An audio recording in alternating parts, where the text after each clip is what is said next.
Greetings, brothers and sisters. So this is disturbing. My wife sent me this morning. Cell tower removed from schoolyard due to cluster of cancer cases. And this is from Marcola.com. We'll come back to this. It's also published by Newsweek, right? So this is, they're blaming the cell phone tower for the cancer. And I just wanted to read you this about 5G. So I've talked about this before. 5G has millimeter wavelength, which are smaller than microwave, right? So you have microwaves, then millimeters, and millimeter are more powerful than microwaves. And we know what microwaves do to everything, right? You stick something in your microwave oven, you know what it does to whatever, it fries it. And these are smaller, more powerful waves. But this is what I wanted to say to you, right? So with 3G, you got 34 kbps, and with 4G you get 100 mbps, and with 5G you get 10 gigabytes basically, so gbps. So this is so much more data. But look at what it would take for a 2-hour long movie. With 3G, 26 hours to download a 2-hour movie. With 4G, it's 6 minutes. With 5G, it's 3.6 seconds. So you understand the amount of data, not just in terms of these waves, I mean, certainly because of the waves, but also because of the amount of information and data that is now going to be flying around. I mean, it's just going to be a nightmare of electromagnetic frequency poisoning. So it says here, a 4th student at California school has cancer. Parents demand removal of cell phone tower on grounds. So this is the cell phone tower that's on the grounds. This is what a 5G cell phone tower looks like. So these are these mini 5G cell phone towers. And so I assume, I couldn't find this anywhere in an article, that this is actually, I mean, look at where this is where the campus is. The kids are going to school here, and here's the frickin' tower. And now you got 4 kids and some teachers that have come down with cancer, 4 children, and they're getting rid of this tower, which I assume is 5G. And so think about that, even if it wasn't 5G. But I mean, this is something where this is causing huge problems. This is another look at a 5G tower. Okay, so very similar to what's up here on this campus. And so there are a couple videos. Let's watch the videos first, and then we'll talk about it some more. This is, look at this kid. The phone company Sprint shut down a cell phone tower on the campus of a California elementary school after some parents said it may be linked to several recent cases of childhood cancer. Now, those families at Weston Elementary School in Ripping claim the tower could have exposed their kids to harmful radiation. And unfortunately, they'll never allow this to be proven, right? You know how this will go. Everybody knows that the tower has something to do with the kids getting cancer, but it'll never be a legal matter, right? Sprint says the tower is safe and has operated well below federal safety limits, but the company turned it off anyway and plans to move it to a new location. Wow, aren't they sweet, right? How sweet they are. It's, you know, doing what it's supposed to be doing. It's under the federal guidelines of radiation, but they're moving it anyway. It's not causing any problems. They're just nice guys. Carter Evans spoke to the families at the center of the controversy. My son missed growing up with his friends. My son lost all of his hair. It's not something that I wish on anybody to watch their child go. Let's go back to where they were saying it's below federal limits for the amount of radiation it's emitting. So think about that, right? It's below what the federal government says is okay, and they have 4 cancer cases.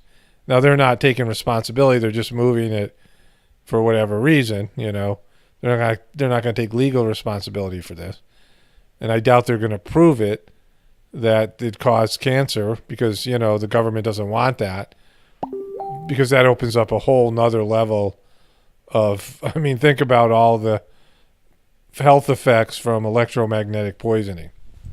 Go through what our children have gone through. Kelly Prime's son Kyle was just 10 years old when he was diagnosed with kidney cancer in 2016. 5 months later, Kyle's friend and classmate, Mason Ferrulli, developed brain cancer.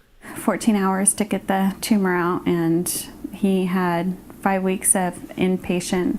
You know, again, they'll never cop to this, right? And if you Google Western Elementary School, cancer comes up. I add the 5G. But this is something, you just type in Western Elementary School, and cancer is the next word that needs to be searched, right?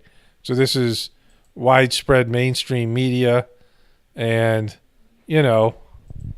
Protest about 24 Weston Elementary School kids in Ripon skipped class on Wednesday, demanding the Ripon Unified School District remove what they believe is a cancer-causing agent. What do you want the school to do? Take down that cell tower. Having a cell phone tower on a school ground, in 2011 it was classified as a known carcinogen, so that tells me that it shouldn't be around our children. Kelly Prime's 11-year-old son, Kyle, was diagnosed with cancer last year. I had a worm's tumor in my left kidney. And Monica Ferrulli's 10-year-old son, Mason, was diagnosed 6 months later. And so, come on, right? So this is 4 children with cancer. There's been 4, and I believe a couple of teachers have come down with cancer, and they have a cell phone tower. And you see this thing just looming over the school grounds.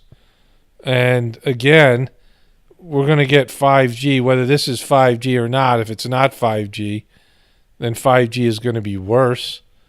And just think about this, right?